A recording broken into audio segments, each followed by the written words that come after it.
میلاد لوگ کہتے ہیں کہ نہیں کرنا چاہیے، صحیح ہے یا غلط؟ دیکھیں، میلاد کا مطلب ہوتا ہے نبی کریم صلی اللہ علیہ وسلم کی ولادت کے واقعات بیان کرنا، آپ کے کمالات، آپ کے فضائل، اور آپ کے پیدائش کے وقت جو معجزات رونما ہوئے ان کا ذکر کرنا۔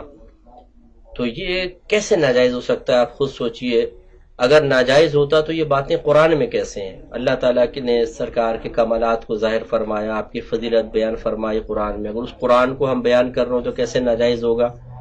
تو یہ میلاد منانا بالکل شرعاً جائز ہے، بالکل کوئی ناجائز نہیں ہے۔ جو یہ کہے، اب ایک اصول آپ یاد رکھیں ہمارے ہاں، اور جو آپ کے ینگ بچے ہیں ان کو بھی آپ یہ سمجھائیں کہ بعض لوگ کہتے ہیں کہ بھئی میلاد جائز ہے، آپ کہتے ہیں جائز، وہ کہتے ہیں ثبوت لاؤ۔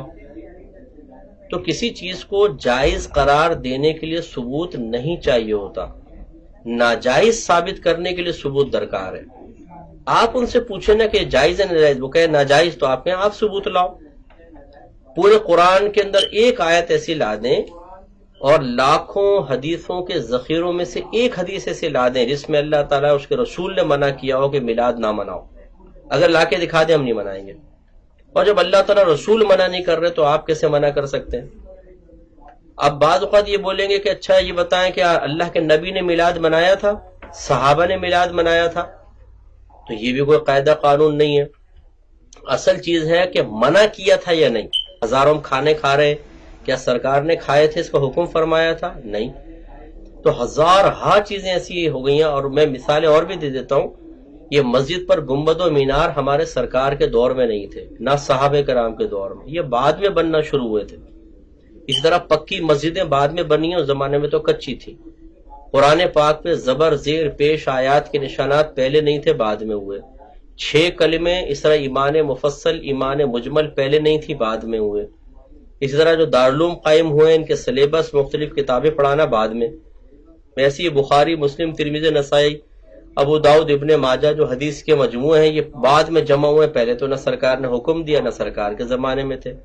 یہ سب تو ہو جائیں جائز، اور میلاد منانا اس لیے ناجائز ہو جائے کہ جی سرکار نے نہیں منائی، یہ غلط بات ہے۔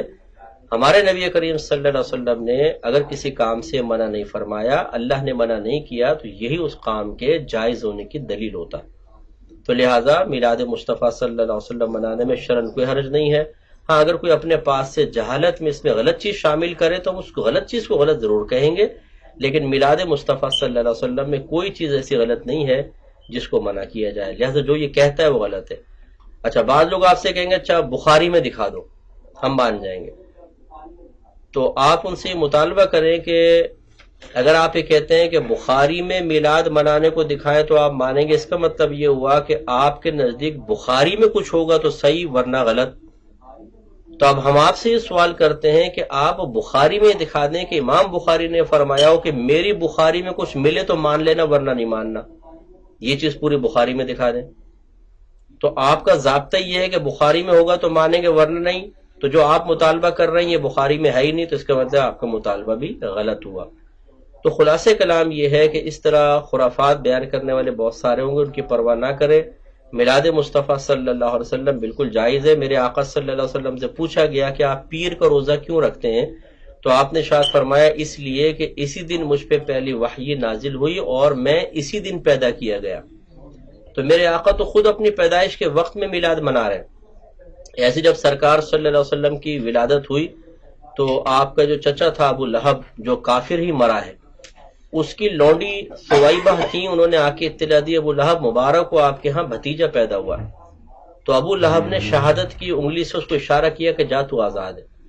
جب اس کا انتقال ہو گیا، یہ بخاری کی روایت ہے، تو کسی نے اس کو خواب میں دیکھ کے پوچھا کہ ما فعل اللہ بکا، اللہ تعالیٰ نے تیرے ساتھ کیا معاملہ کیا؟ تو اس نے کہا کہ ویسے تو مجھے سخت عذاب ہے، لیکن جس انگلی سے اشارہ کر کے میں نے اپنی لونڈی کو آزاد کیا تھا، جب اس کے منہ میں لیتا ہوں تو اس سے پانی جاری ہو جاتا ہے۔ تو ہمارے علماء فرماتے ہیں کہ غور کرو کہ وہ ایک کافر ہے، ہم مسلمان، اس نے اپنے بھتیجے کی خوشی منائی تھی، نبی کی نہیں۔